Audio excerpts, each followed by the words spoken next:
नमस्कार दोस्तों, स्वागत है आपका यूट्यूब चैनल एबी टेक में। आज है 19 मई 2021 और जान लेते हैं आज की महत्वपूर्ण खबरें जो आज के प्रमुख समाचार पत्रों पर छाई हुई हैं और आप लोगों के लिए बहुत ही इम्पोर्टेंट हैं। सबसे पहले बात कर लेते हैं हम लोग राजकीय डिग्री कॉलेज में असिस्टेंट प्रोफेसर के पदों पर नियुक्तियों के बारे में। उत्तर प्रदेश लोक सेवा आयोग से राजकीय महाविद्यालयों में असिस्टेंट प्रोफेसर के पदों पर चयनित अभ्यर्थियों की नियुक्ति का जो रास्ता है वो साफ हो गया है। असिस्टेंट प्रोफेसर के 712 पदों पर नियुक्ति होनी है। इसके लिए उच्च शिक्षा निदेशालय ने 19 मई तक सभी अभ्यर्थियों से उनके मोबाइल नंबर समेत अन्य जानकारियां मांगी हैं। इसके बाद ऑनलाइन काउंसलिंग का कार्यक्रम जारी किया जाएगा और चयनित अभ्यर्थियों को कॉलेज आवंटित करते हुए नियुक्ति पत्र जो है प्रदान किए जाएंगे। राजकीय महाविद्यालयों में असिस्टेंट प्रोफेसर के पदों पर चयनित अभ्यर्थियों की नियुक्ति महीनों से फंसी हुई है।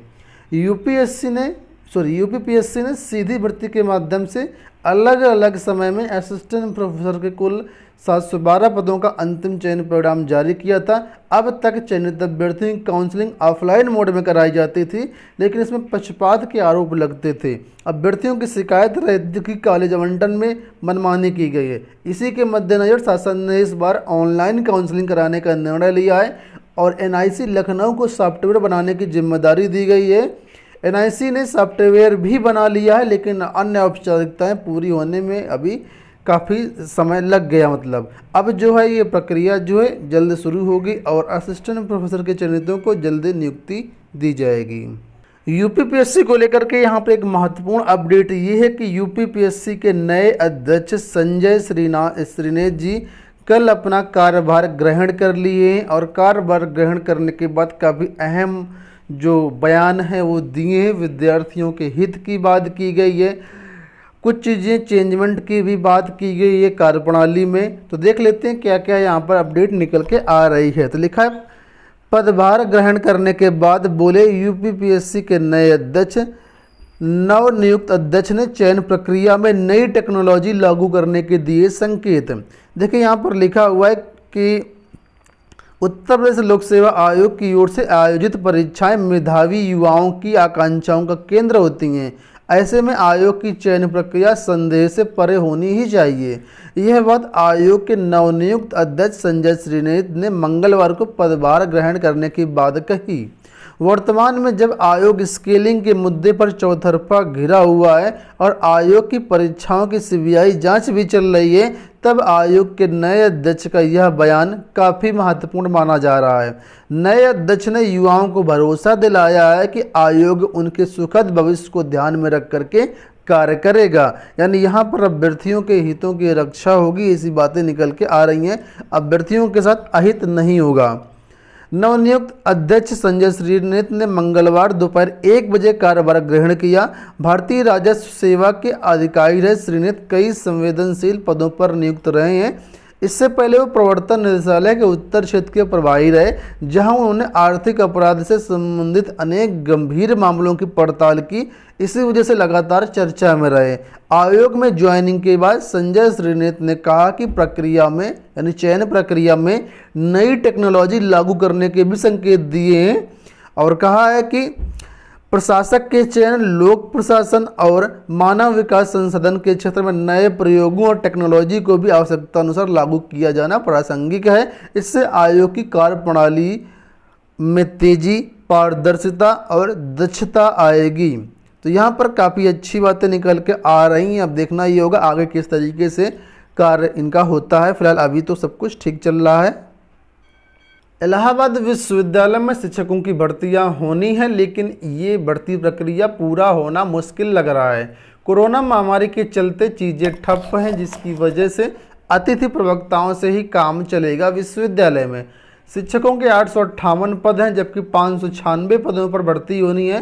वर्तमान सत्र में मात्र 262 शिक्षक हैं। दुर्भाग्य है कि कोरोना संक्रमण के चलते 3 शिक्षकों की यहाँ पर जान भी जा चुकी, जबकि कई शिक्षक सेवानिवृत्त भी हो चुके हैं।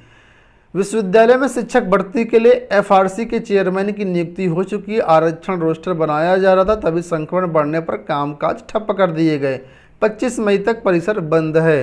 तो इस साल भी यहाँ पर कहा जा रहा है शिक्षकों की भर्तियाँ हो पाना मुश्किल है। जो क्या कहते हैं संविदा शिक्षक होते हैं या गेस्ट टीचर्स होते हैं, उन्हीं के माध्यम से यहाँ पर जो है शिक्षा प्रक्रिया जो है आगे बढ़ेगी। यूपी बीएड प्रवेश परीक्षा जो 25 जुलाई को होनी थी, वो परीक्षा भी स्थगित कर दी गई है। ऐसे में बीएड की जो प्रवेश परीक्षा अब जुलाई के बाद ही हो पाना संभव है। देखिए दिया गया कि बीएड की प्रवेश समन्वय प्रोफेसर अमिताभ वाजपेयी ने बताया कि परीक्षा को जुलाई में कराने का प्रयास किया जा रहा था, लेकिन शासन की ओर से टीटी को स्थगित कर दिया गया। यानी परीक्षा जो टीटी की 25 जुलाई को थी, तो 25 जुलाई को ये भी परीक्षा थी, ठीक है।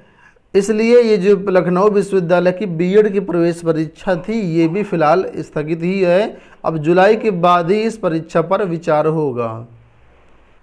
बात करते हैं यूपी बोर्ड की, तो यूपी बोर्ड में हाई स्कूल के छात्रों को प्रमोट करने की तैयारी चल रही है और इसके लिए सभी विद्यालयों से छात्रों के अर्धवार्षिक परीक्षा और प्री बोर्ड परीक्षा के अंक मांगे गए थे। इसकी डेडलाइन सिर्फ 24 घंटे दी गई थी। कल ही पूरे उत्तर प्रदेश के विद्यार्थियों का डाटा फीड होना था। ऐसे में जाहिर सी बात है दोस्तों, वेबसाइट तो क्रैश होगी ही होगी, क्योंकि किसी भी वेबसाइट की इतनी क्षमता नहीं है उत्तर प्रदेश की, बाकी तो बहुत है। तो यहाँ पर देखिए लिखा है वेबसाइट खुलते ही क्रैश, नहीं हुए अंक अपलोड। और इसके लिए अब जो वेबसाइट में आवेदन मतलब अंक अपलोड करने की डेट है वो 2 दिन और बढ़ा दी गई है, यानी 20 मई तक अब इसमें आवेदन कर पाएंगे। वहीं पर बात करें तो बहुत से ऐसे स्कूल हैं जहां पर प्री बोर्ड और अर्धवार्षिक परीक्षाएं नहीं करवाई गई हैं। तो ऐसे में शासन किस तरीके से इन छात्रों को प्रमोट करेगा, इसको लेकर के अभी काफ़ी असमंजस चल रहा है। हालांकि अभी प्रमोट करने को लेकर कोई भी ऑफिशियल बयान नहीं आया हुआ है, लेकिन जिस तरीके से न्यूज आ रही है, जिस तरीके से यूपी एमएसपी काम कर रहा है, उस पर ये माना जा रहा है कि हाई स्कूल के छात्रों को प्रमोट किया जाएगा। बात कर लेते हैं लखनऊ विश्वविद्यालय में ऑनलाइन कक्षाओं को लेकर के। तो लिखा है लखनऊ में 20 से शुरू होंगी ऑनलाइन कक्षाएं। तो जो भी लखनऊ विश्वविद्यालय के छात्र अपना देखते रहें, ऑनलाइन कक्षाएं आपकी 20 से शुरू हो जाएंगी। सीबीएसई बोर्ड 10वीं के परिणाम को लेकर के अपडेट आई है। लिखा है कि 10वीं परीक्षा का परिणाम जुलाई में आने की संभावना। सीबीएसई ने अंक जमा करने की तिथि बढ़ाकर 30 जून की, पूर्व शेड्यूल के अनुसार 20 जून तक जारी होना था, ठीक है।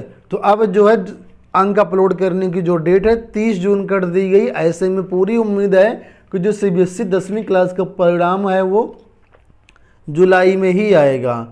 बढ़ते हैं अगली अपडेट की तरफ। यहाँ पर जो अपडेट है वो है उत्तर प्रदेश के माध्यमिक विद्यालयों में कक्षा 9 से 12 तक के विद्यालयों में ऑनलाइन पढ़ाई को लेकर के। लिखा है माध्यमिक व उच्च शिक्षण संस्थानों में कल से चलेंगी ऑनलाइन कक्षाएं।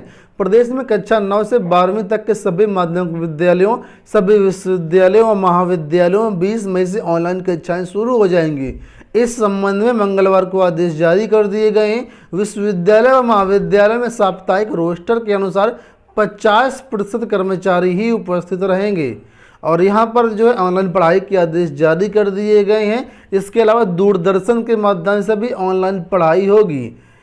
दूरदर्शन में देखें तो दूरदर्शन न्यूज जो होता है वहाँ पर आएगी। इसके अलावा ई ज्ञान गंगा पोर्टल है, यूट्यूब चैनल है, यहाँ पर भी ऑनलाइन पढ़ाई शुरू होगी। तो यहाँ पर इसकी मदद आप लोग ले सकते हैं। वहीं पर दोस्तों अपडेट है कोरोना को लेकर के और इसमें जो गाइडलाइंस है उसको लेकर के। लिखा है शादी समारोह में अब एक समय में 25 मेहमानों की ही अनुमति। यूपी सरकार ने संक्रमण को देखते और बढ़ाई सख्ती।